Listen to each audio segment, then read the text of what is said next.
Assalamualaikum class 8th and 9th. Theorem number 14.1.3 ratios and proportions का है.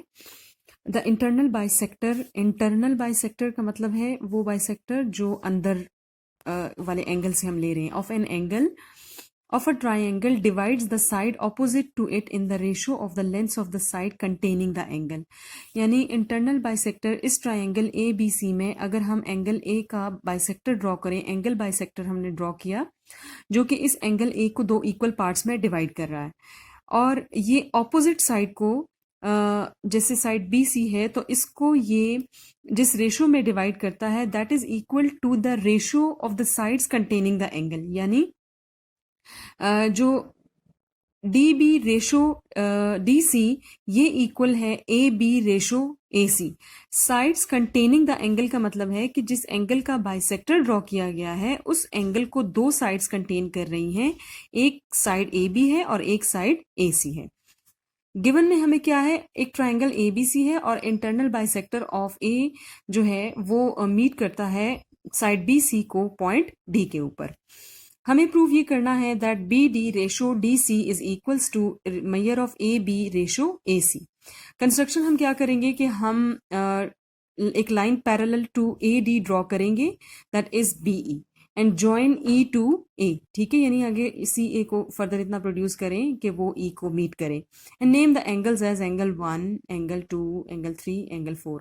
और साथ में आपको ये भी बता दूं कि इंटरनल एंगल बाइसेक्टर की वजह से एंगल 1 इक्वल है एंगल 3 के, क्योंकि एंगल बाइसेक्टर उस एंगल को दो इक्वल पार्ट्स में डिवाइड करता है. तो ये चीज भी हमें गिवन है, ये बहुत मेन पॉइंट है.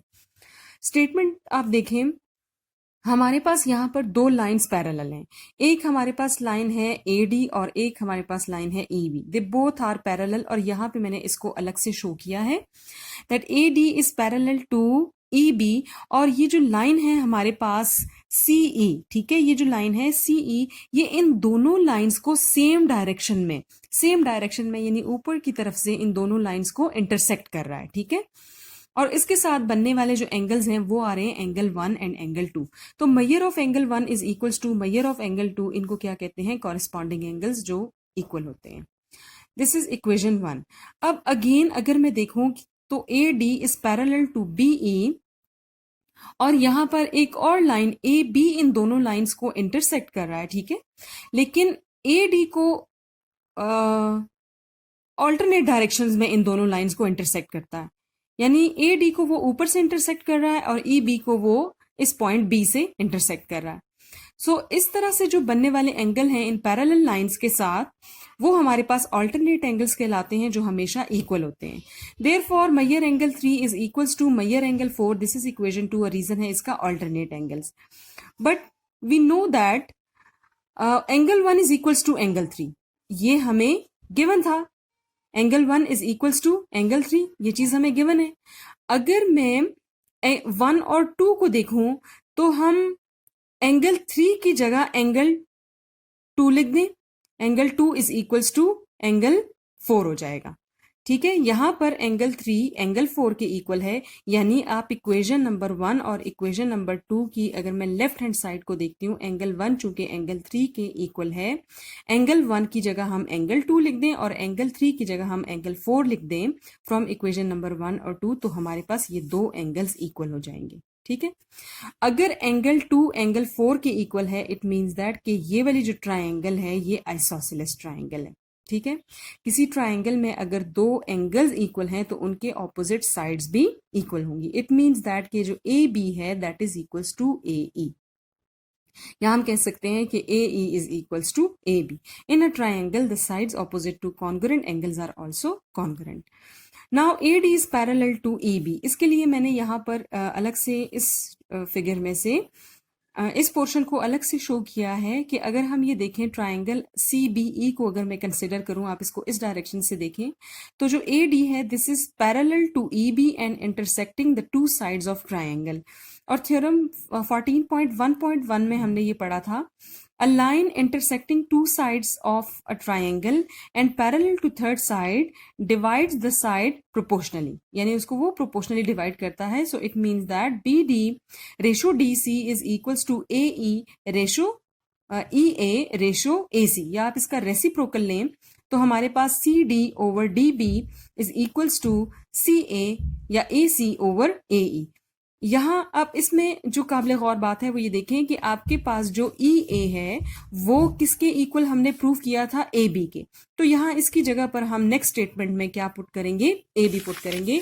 जैसे ये देखें तो ये हमारे पास यहाँ पर ए बी पुट कर दिया गया. B D over side D C equals to mayor of A B over mayor of A C. Reason इसका क्या है, हमने ई ए की जगह ए बी पुट कर दिया. इसको रेशो फॉर्म में लिख दें तो B D ratio D C is equals to A B ratio A C prove हो गया. नेक्स्ट हमारे पास है 14.1.4. If two triangles are similar then the mayor of their corresponding sides are proportional. अब हमें दो ट्राइंगल्स गिवन है and they are similar. Similarity of triangles हमारे पास उस वक्त आती है जब ट्राइंगल्स के तीनों एंगल्स कॉन्ग्रुएंट हों. अगर तीनों एंगल्स कॉन्ग्रुएंट होंगे तो वो ट्राइंगल सिमिलर यानी एक जैसी होंगी. सिमिलैरिटी और कॉन्ग्रुएंसी में काफी फर्क है. सिमिलर के लिए हम लोग ये साइन यूज करते हैं जबकि कॉन्ग्रुएंट के लिए हम लोग ये यूज करते हैं. ठीक है, तो यहां पर आपको ये दिया हुआ है triangle A B C is similar to triangle D E F. Means angle A is congruent to angle D, angle B is congruent to angle E and angle C is congruent to angle F. यानी जिस angle के जो corresponding angle है वो आपस में equal है. ठीक है, कॉन्ग्रुएंट है. हमें ये प्रूव करना है कि जो इनकी साइड्स हैं कॉरेस्पॉन्डिंग साइड्स वो प्रोपोर्शनल है. यानी A B ratio D E is equals to A C ratio D F is equals to B C ratio E F. Construction में हम क्या करते हैं, हम सपोज करते हैं कि भाई एक ट्राइंगल जो है उसमें हमारे पास जो एक साइड है A B that is greater than D E. अगर ए बी से ग्रेटर है तो इसका मतलब ये है कि कंप्लीट ये ट्राइंगल जो है इस ट्राइंगल से थोड़ी बड़ी है. क्योंकि सिमिलर ट्राइंगल्स में ये हो सकता है कि हर कोई अपनी मर्जी से साइज जो है वो उसका, क्योंकि साइड्स की लेंथ तो नहीं दी हुई होती, एंगल्स गिवन होते हैं, तो साइड जो साइज है ट्राइंगल्स का वो डिफरेंट हो सकता है. तो हम कंसिडर करते हैं कि ये ट्राइंगल जो है इससे ग्रेटर है, इसलिए A B is greater than D E या A B is less than और इक्वल्स टू डी ई. दूसरी सिचुएशन ये भी हो सकती है कि ए बी जो है वो डी ई से लेस हो, और थर्ड सिचुएशन ये हो सकती है कि ए बी डी ई के बराबर भी हो सकता है. ठीक है, अब अगर ए बी ग्रेटर है डी ई से तो इट मीन्स दैट कि हम ए बी के ऊपर, ए बी और ए सी के ऊपर हम इंटरसेप्ट्स लेंगे, यानी दो पॉइंट्स लेंगे एल और एम, जिनको ज्वाइन करने से हमारे पास लाइन आ रही है एल एम. और वो इंटरसेप्ट इस तरह से लेने हैं कि आपके पास ए एल की लेंथ जो है वो डी ई के बराबर है और ए एम की लेंथ जो है वो डी एफ के बराबर है. ये हमारे पास कंस्ट्रक्शन में ये दो पॉइंट्स हैं. Join L and M by the line segment L M, और इन दोनों को ज्वाइन कर दें. अब देखिए ट्राइंगल, दो ट्राइंगल्स हमारे पास आपको जो अब नजर आ रही हैं, एक ट्राइंगल है ए एल एम और दूसरी ट्राइंगल है डी ई एफ. ठीक है, इन दोनों की कॉरेस्पॉन्डेंस चेक करें तो angle A is congruent to angle D, ये हमें गिवन है. एंगल ए कंस्ट्रक्शन के बाद एंगल ए और एंगल डी पे कोई फर्क नहीं पड़ा, दे आर स्टिल कॉन्ग्रुएंट, ये हमें गिवन है. A L is congruent to D E, A L is congruent to D E, ये हमने कंस्ट्रक्शन की. रीजन है इसका A M is congruent to D F, ये भी कंस्ट्रक्शन है. इस लिहाज से ये ट्राइंगल इस ट्राइंगल के कॉन्ग्रुएंट है by side angle side postulate. अगर ये दोनों ट्राइंगल्स कॉन्ग्रुएंट है तो इसका मतलब है कि एंगल एल कॉन्ग्रुएंट है एंगल ई के और एंगल एम कॉन्ग्रुएंट है एंगल एफ के. लेकिन अगर हम गिवन को देखें तो एंगल एल कॉन्ग्रुएंट है एंगल बी कॉन्ग्रुएंट है एंगल ई के और एंगल एफ कॉन्ग्रुएंट है एंगल सी के. जबकि हम यहाँ पर हम लोगों ने जो corresponding angles of triangle, congruent triangles आ रहे हैं वो हमारे पास हैं. Angle L is congruent to angle E and angle M is congruent to angle F. Now angle E is congruent to angle B and angle C F is congruent to angle C. Given था ये. ठीक है, इस लिहाज से अगर हम इन दोनों को देखें तो angle L is congruent to angle B, यानी एंगल ई की जगह पे मैंने एंगल एल पुट कर दिया. Angle L is congruent to angle B और angle M is congruent to angle C. Angle F चूंकि एंगल एम के कॉन्ग्रुएंट है तो हम लोगों ने एंगल एफ की जगह पे एंगल एम पुट कर दिया. ठीक है, transitivity of congruence. Unit number 2 में ट्रांजिटिव प्रॉपर्टी भी हम लोगों ने पढ़ी है. If A is equals to B and B is equals to C then A is equals to C. तो यहाँ पर अब देखें कि एंगल L जो है वो एंगल B के कॉन्ग्रुएंट हो गया और एंगल M जो है वो एंगल C के कॉन्ग्रुएंट हो गया। Therefore LM is parallel to BC, और हमें इससे ये पता चलता है कि अगर ये एंगल इस एंगल के कॉन्ग्रुएंट है तो इसका मतलब है, और ये इस ट्रांसवर्सल के साथ ये बन रहे हैं एंगल, कॉरिस्पॉन्डिंग एंगल्स बन रहे हैं, तो इससे ये प्रूव होता है कि जो LM साइड है वो BC के पैरेलल है। ठीक है, कॉरिस्पॉन्डिंग एंगल्स आर इक्वल।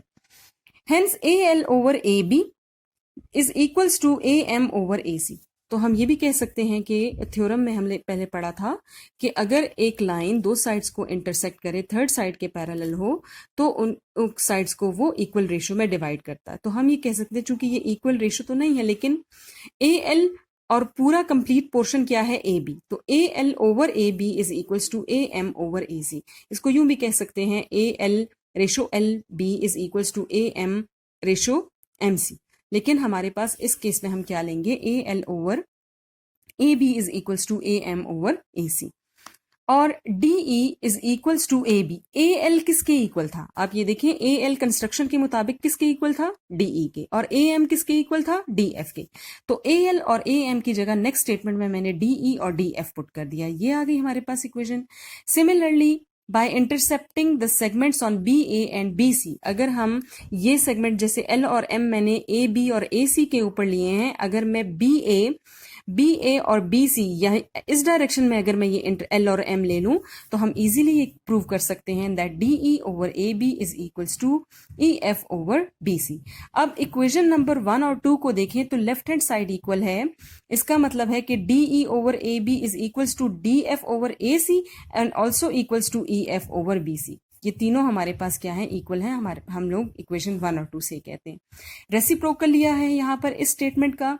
और नेक्स्ट में हम क्या करते हैं, सेकंड हम लोगों ने जो सपोजिशन की थी वो ये की थी कि suppose AB is less than DE, equal to का भी हम इसके साथ आगे करेंगे।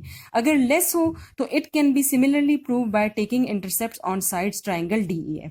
यानी AB अगर लेस है DE से, तो इसका मतलब ये है कि ये वाली ट्राइंगल अब बड़ी है, ये छोटी है, तो अब हम इंटरसेप्ट जो काम हमने यहाँ किया वो हम यहाँ करेंगे, L और M हम यहाँ लेंगे। उसी तरीके से फिर ये चीज प्रूव हो जाती है। तो वो पूरा करने के बजाय हम वर्ड सिमिलरली यूज कर लेते हैं। ठीक है, and if AB is equals to DE, third जो हम लोगों ने इक्वालिटी का भी मेंशन किया है, अगर इक्वल हो और फिर कॉरेस्पॉन्डेंस चेक करें ट्राइंगल ABC और ट्राइंगल DEF की, एंगल A एंगल D के एंगल B एंगल E के कॉन्ग्रुएंट है, ये तो हमें गिवन है। AB is congruent to DE, ये हमारी चूंकि सपोजिशन है, तो इसके मुताबिक ट्राइंगल ABC ट्राइंगल DEF के कॉन्ग्रुएंट है by angle side angle postulate. तो AB over DE AC over DF equals to BC over EF equals to 1 हो जाएगा, क्योंकि साइड्स इक्वल हो जाएंगी, उनको कैंसिल करेंगे तो हमारे पास वो 1 के इक्वल आएगा। ये सारी साइड्स हमारे पास वो ये कहता है कि इक्वल हो जाएंगी। ठीक है, hence the result is true for all the cases. इसलिए हमने जो ये प्रूव करना है, ये इस केस के लिए और इन दो केसेस के लिए भी ट्रू है, प्रूव कर सकते हैं। ठीक है, यूनिट नंबर 14 आपका कंप्लीट हो गया है। इसके ट्रू फॉल्स और जो समरी है वो आपने लाजमी रीड करनी है।